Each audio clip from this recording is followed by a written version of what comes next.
¿Qué tal? ¿Cómo les va? Bienvenidos. Comienza nuestro encuentro semanal a través de COFA, Confederación Farmacéutica Argentina.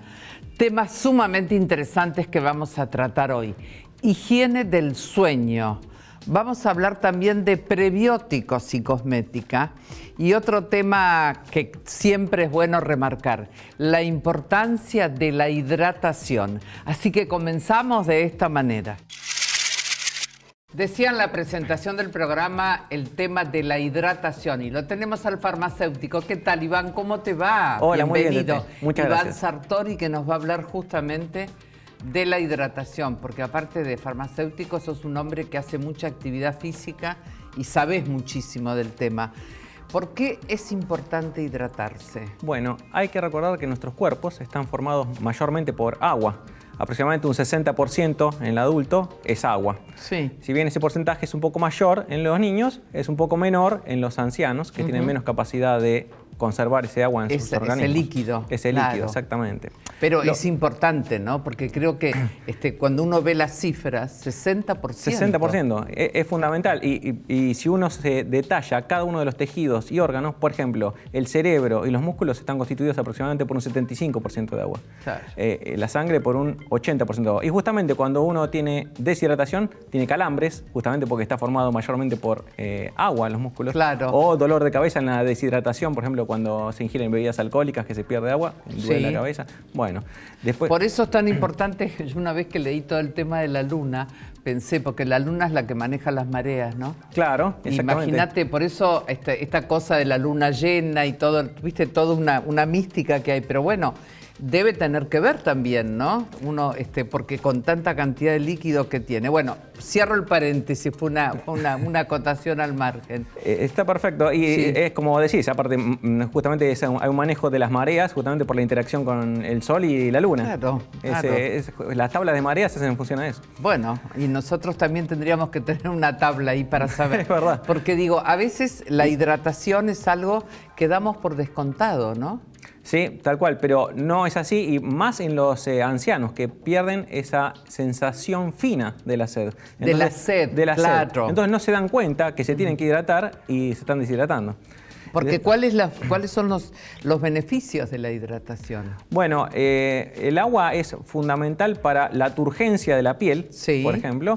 Después para la cognición, o sea, justamente las tareas cognitivas. Todo el tema de mente. Exactamente. Ajá. Después también es importante en la sangre en sí, como dije, está formado por un 80% más o menos de agua. Sí. Y bueno, es donde se dan las reacciones bioquímicas. O sea, las reacciones bioquímicas dan lugar a la vida. Sí. Y las reacciones bioquímicas se dan en agua. Claro. O sea que es fundamental que haya agua para que se pueda tener la vida. Después la sangre lleva nutrientes a los tejidos y retira los desechos de los mismos.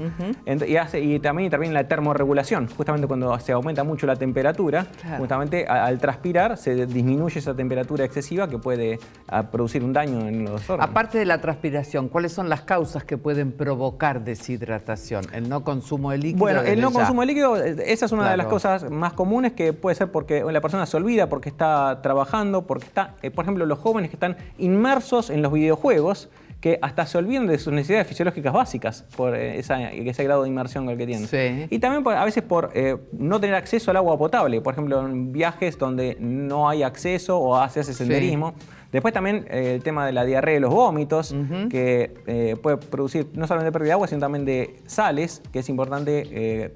Por eso la sensación de tanta debilidad que una persona tiene cuando padece estas dos situaciones, ¿no? Exacto. Sí, claro, mismo la fiebre, sí, y también enfermedades no controladas. Por ejemplo, la diabetes, que en la diabetes aumenta la excreción de orina, entonces que no es controlada, obviamente. O también medicamentos como diuréticos, que justamente tienden a eliminar más líquido. Más líquido. Y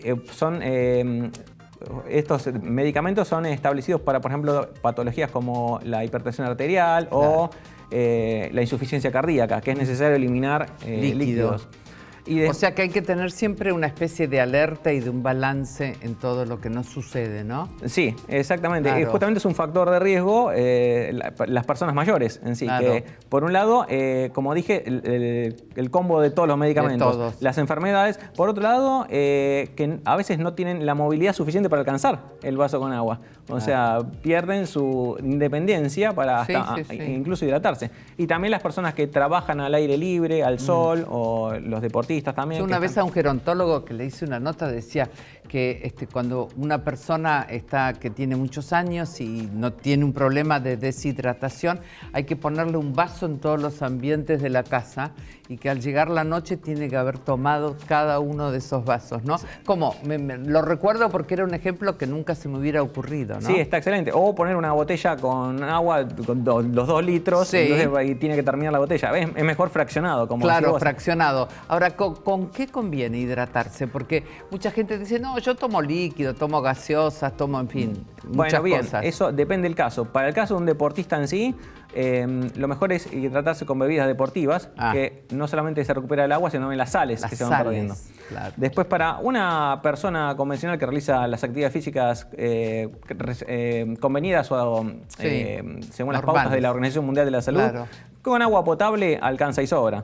Ahora, hay que tener en cuenta que las personas que se hidratan con muchas infusiones, como café, mate o té, bueno, tienen compuestos químicos llamados antinas, como la cafeína, teobromina y tofilina, que son diuréticos en sí. Entonces, si bien la persona se está hidratando, por otro lado también está fomentando la diuresis, o sea que está perdiendo también, o sea que hay que tener cuidado con eso. Y peor el caso de las personas que ingieren bebidas alcohólicas, porque inhibe la hormona antidiurética, el alcohol, con lo cual la persona tiende a deshidratarse.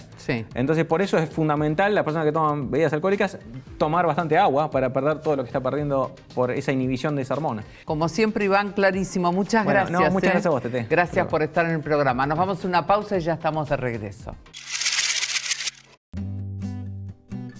Si te duele, que sea de risa. Para todas las demás molestias, existe Sertal. El antiespasmódico que alivia malestares estomacales, dolores menstruales, digestivos y espasmos intestinales. Sertal. Qué felicidad sentirse bien. Ha llegado la profesora, doctora Viviana Mourinho. ¿Cómo te va, Viviana? Muy bien, Siempre muy bien, son tan buenos todos tus consejos para la piel y para el cuidado.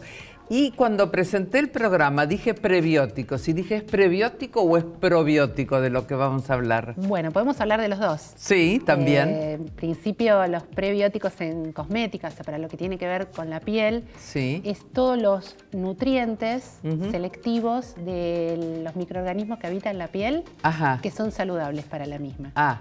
O sea, lo que se busca es favorecer esa colonia que, bueno, antes se llamaba flora, ahora se le dice microbiota, la microbiota cutánea, del mismo modo que está la flora intestinal. También está la cutánea. Claro, nosotros tenemos como una barrera adicional, o sea, siempre la piel es considerada la barrera, ¿no? La separación del medio interno con el exterior. Pero hay una capa más externa, que son estos microorganismos que nos protegen, que cuando la piel está en equilibrio, esa microbiota está en equilibrio y nos protege de los patógenos. O sea que es interesante que entonces en la cosmética estén los prebióticos también. Cada vez, que haya, ¿no? Exacto, esa cada vez posibilidad. Más, si bien no está absolutamente comprobada la relación, hay que ser en eso bien claros, cada vez más se puede encontrar el consumidor con formulaciones que tengan prebióticos y que lo digan también en su etiqueta. Entonces, bueno, es importante consultar con el farmacéutico y asesorarse. Perfecto. Porque en general son... Porque los beneficios, ¿cuáles son de los prebióticos? Es eso, justamente, son alimentos. Alimentos para esa colonia de microorganismos saludables. Porque, bueno, se ha comprobado que hay ciertos nutrientes que favorecen a unos en detrimento de los patógenos. Y son en general fibras vegetales, son azúcares también que pueden ser de origen vegetal o obtenidos por fermentaciones, o sea, son siempre vías sustentables, renovables, ¿sí? O sea, va mucho de la mano de toda esa cosmética vegana, orgánica. Sí, que ahora hay muchísimo, Exactamente. Aparte, viste que se dice, no está testeado en animales, bueno, por fundamental, ejemplo. Claro, exactamente, para un público cada vez más demandante de eso. Sí, porque aparte hemos evolucionado en tantos temas, ¿no? Por supuesto. También en eso. Hay un montón de alternativas para evaluar, que no hay que probar test en animales y sacrificarlos, ¿no? Porque la verdad bueno, estamos hablando de un cierto equilibrio, ¿no es cierto? ¿Cuáles son los factores que pueden alterar ese equilibrio? Bueno, factores internos, obviamente una enfermedad, una situación de estrés, así como altera el sistema inmunológico en su conjunto, también puede alterar lo que el organismo habitualmente desecha y que sirve de alimento a esos microorganismos. Claro. Entonces esa composición se altera y pueden morir los microorganismos buenos, siempre, como digo, ¿no?, en detrimento de los patógenos. Y aparte de una enfermedad, ¿la alimentación también? La alimentación también, pero sobre todo, por ejemplo, la exposición al sol. Sabemos que los rayos UV, así como en un quirófano, ¿no?, está la luz que hace que, bueno, que baje la carga microbiana. Bueno, lo mismo pasa cuando nos exponemos al sol. Y por supuesto, como decía, también, bueno, la higiene agresiva barre con todo, ¿no? O sea, cuando el hecho de higienizarse en forma muy agresiva puede no solamente eliminar los microorganismos, sino también los nutrientes. Porque viste que hay gente que dice, no, yo me lavo enérgicamente. Pero se nota después la agresión de la piel, ¿no? La piel sufre todo eso. Una piel agredida hace que liberemos agentes, o sea, el organismo se trata de defender, pero eso genera inflamación. Qué bárbaro lo que es el organismo, deshidratación. ¿no? Recibe algo y inmediatamente sale sí, pero a veces compensa y esa compensación, esa inflamación va de la mano de liberación de compuestos oxidables, o sea, se oxida y todo lo que se oxida es envejecimiento. Envejecimiento, claro. Ahora, entonces es altamente recomendable que toda la parte cosmética tenga prebióticos.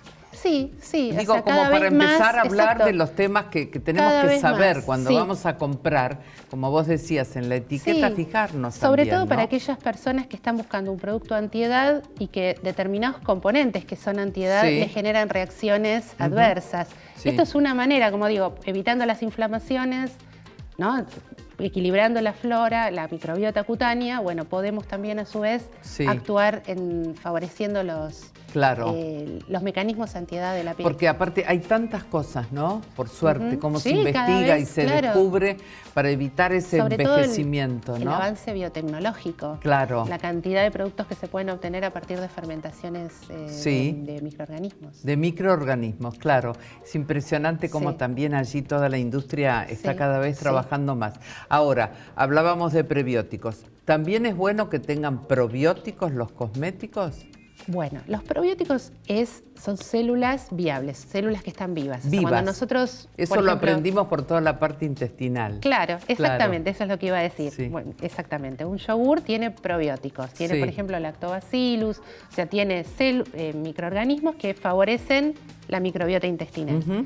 Bueno, existe la idea potencial de poderlo poner en un cosmético, pero por el momento ninguna reglamentación permite colocar células vivas por todos los riesgos que eso implica, ¿no?, de contaminación, etc. No es lo mismo un yogur que se va a conservar en la heladera, tiene toda una serie de características que un cosmético en general no las tiene.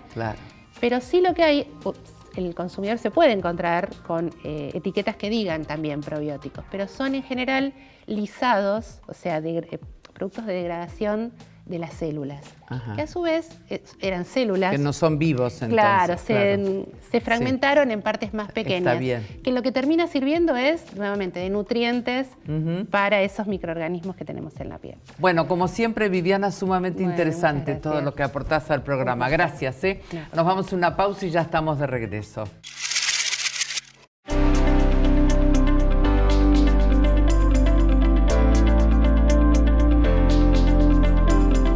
Bienvenida a la farmacéutica Silvia Ciano. En general, cuando conocemos el caso de adultos mayores que se caen, no los asociamos siempre, a lo mejor, a la toma de medicamentos. ¿Qué tenés para decirnos de esto? Las caídas son una de las causas de pérdida de calidad de vida en los adultos mayores porque están asociadas a una disminución progresiva de la capacidad funcional, pero suceden en todas las etapas de la vida. Son un importante problema de salud pública y se pueden considerar como un síndrome de causa multifactorial que supone un alto riesgo de dependencia, problemas de movilidad, hospitalización, aumento del gasto sanitario e ingreso a instituciones de cuidado. A pesar de que existe evidencia de la asociación entre ciertos medicamentos y el riesgo de caídas, hay una falta de concientización de este problema. Y aunque varios medicamentos se han asociado a un incremento de este riesgo, las caídas no se suelen reconocer como efectos adversos de los medicamentos, por lo que hay una desinformación sobre este tema. Podríamos afirmar que el uso de ciertos medicamentos es un factor modificable, relevante en el aumento del riesgo, especialmente en las personas ancianas. ¿Cuáles son los medicamentos que podríamos considerar que son un riesgo para las caídas? Son numerosos los medicamentos que pueden incrementar las caídas debido a sus efectos sobre diferentes sistemas. Por ejemplo, la insulina podría ocasionar hipoglucemias o los antihipertensivos hipotensión ortostática, que incrementa el riesgo de caídas. Otros fármacos producen somnolencia o disminuyen la coordinación motora, como las benzodiazepinas, y algunos medicamentos, como los antiepilépticos, tanto pueden evitar como facilitar las caídas. Los psicofármacos son por supuesto los que se asocian a un riesgo más elevado y numerosos estudios indican que en pacientes que toman mayor cantidad de fármacos hay mayor probabilidad de sufrir caídas. Dentro de los medicamentos que podemos mencionar como factores de riesgo debido a sus efectos adversos están los antidepresivos, los antipsicóticos, los hipnosedantes, algunos analgésicos, antiarrítmicos, diuréticos, beta bloqueantes y opioides. ¿Qué medidas de prevención se pueden utilizar cuando se toman estos medicamentos y de qué manera podemos ayudar a los pacientes para evitar las caídas? Hay carencias importantes respecto al conocimiento de la efectividad de las intervenciones para reducir la frecuencia y la gravedad de las caídas. Para la prevención del riesgo se recomienda realizar intervenciones multifactoriales, que en términos generales consisten en una evaluación de los riesgos acompañado de una o más estrategias para una modificación de los mismos. Estas intervenciones están centradas en la revisión de la medicación para conocer las posibles interacciones y evitar los efectos no deseados o la reducción de las dosis de los medicamentos que generen mayor riesgo. Pero también son importantes el aumento de, por ejemplo, la actividad física, donde se trabaje la fuerza y el equilibrio, o la intervención sobre los riesgos del hogar, adaptando la casa a las necesidades de cada paciente, teniendo en cuenta además el uso del calzado y la ropa cómoda que no limite movimientos. Las intervenciones deberían ser fundamentales en aquellos pacientes que tengan gran probabilidad de caerse, es decir, en los que tienen historia previa de caídas, en el último año o sobre todo en el último mes, y también en el caso de que haya presencia de alteraciones en la marcha o en el equilibrio. Gracias, Silvia.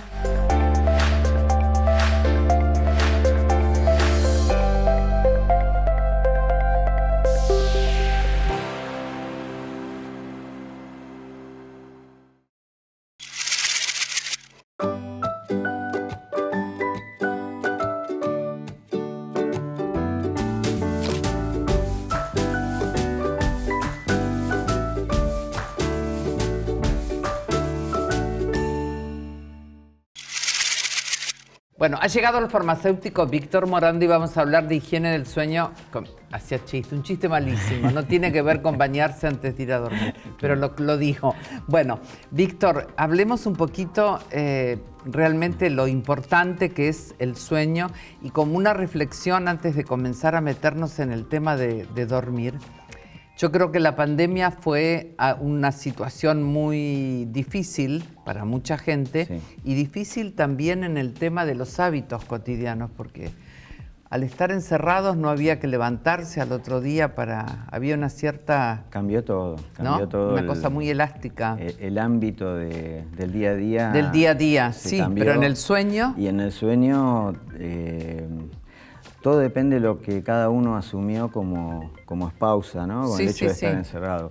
Pero en muchas situaciones forzó descansos que no eran los necesarios. Los necesarios, claro. Y eso también induce a como todo, un exceso hace que también cambia todo. Haya un desequilibrio. Claro. Los excesos de cualquier tipo generan un desequilibrio. ¿Qué problema genera el dormir mal? O sea, que vamos a empezar a contar primero cuáles son las situaciones que se generan. En grandes rasgos lo que normalmente todos las conocemos porque alguna vez nos toca. Insomnios, sí. Pero tenemos insomnios primarios que son casos donde cuesta empezar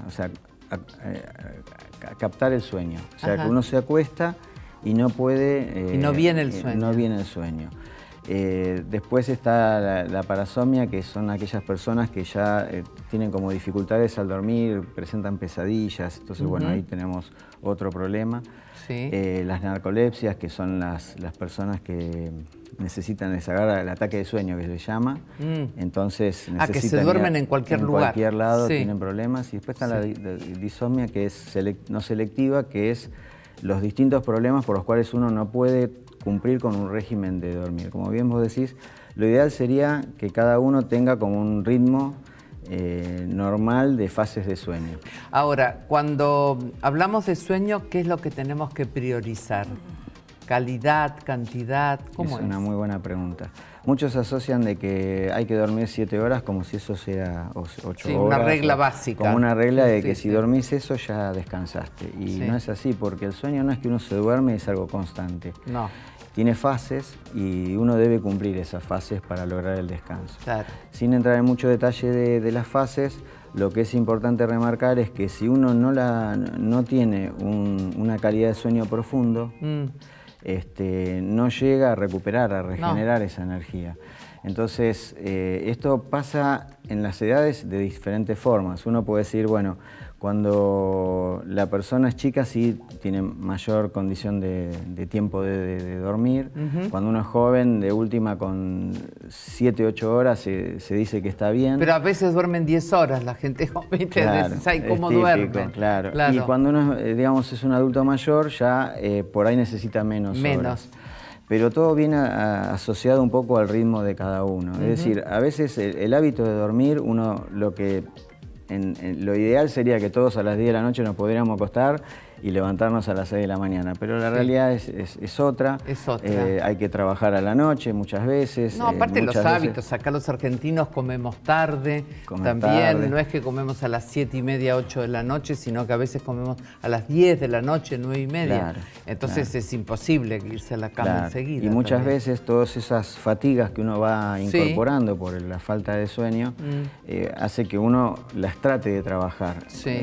Una de las formas puede ser consultar al psicólogo, porque uno entiende de que por ahí está muy estresado, es una de las vías que genera eso. Pero para que uno tome dimensión de la problemática, cuando se medica a un paciente para dormir, lo que se usan son fármacos potentes, barbitúricos, benzodiazepinas, antidepresivos. Ahí aparte la automedicación funciona muchísimo. Tranquilizantes, y lo podemos a pensar, significa que lo que está pasando es todo lo opuesto, ¿no? Uno se deprime, que uno se queda muy intranquilo, que uno está demasiado ansioso. Y claramente es por un problema de atacar el sueño. Entonces, como decís vos, el hábito toma un rol fundamental. ¿Cuáles serían los hábitos fundamentales para tener un buen sueño? Claro, lo importante es, para el insomnio primario, si uno se recuesta y da vueltas en la cama, lo que es recomendable es levantarse. Levantarse. A no quedar ahí. No quedarse en la cama, porque eso genera más tensión. Claro. Uno se pone como más, se enoja más. Se ansioso. Exacto. Claro. Entonces hay que levantarse y hay que tratar de buscar alguna actividad que a uno lo relaje. Si te gusta la música, si te gusta la lectura. Si te gusta caminar. No el ejercicio violento. No. Porque el ejercicio violento, después de un ejercicio hay que hacer como pausas que te estimulan y uno entonces eso no va a servir. Entonces eso es muy importante. Después, lo que mencionábamos, no acostarse ni con ningún extremo, ni con el estómago lleno, ni con el estómago vacío, porque de las dos cosas, va a generar, digamos, levantarse, tomar demasiado líquido antes de acostarse. Que después hay que levantarse para ir al baño. Eso tampoco ayuda. Tratar de buscar el ámbito que sea adecuado. Yo sé que cada uno tiene sus mañas, ¿no? Porque la verdad que al dormir hay gente que de pronto se duerme con la radio, hay gente con la tele, hay gente con la luz, otros que no tienen. La radio siempre es mejor que la tele, porque la tele estimula mucho más. La radio visual. Te están contando una historia. Claro, pero lo bueno es encontrar el camino en el cual uno puede relajarse para poder, digamos, asentarse y poder dormir. Pero claramente, si uno no está cumpliendo una fase de descanso, hay que atenderlo. Hay que atenderlo, no hay que automedicarse, no hay que relajar el tema, sino que hay que atenderlo porque es el rendimiento de uno después en el día a día, ¿no? Víctor, muchas gracias. No, por favor, gracias. Gracias, nos vamos y ya estamos de regreso.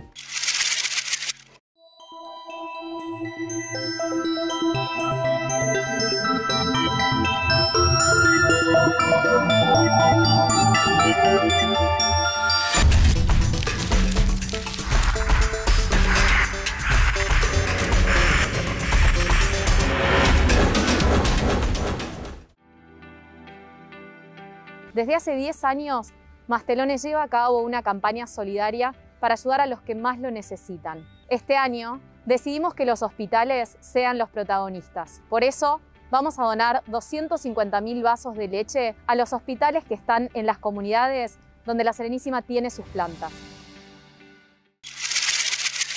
Llegamos a la despedida del programa, por supuesto nos volvemos a encontrar la próxima semana. Recuerde que nuestro Facebook es Con Vos 24 horas. Gracias.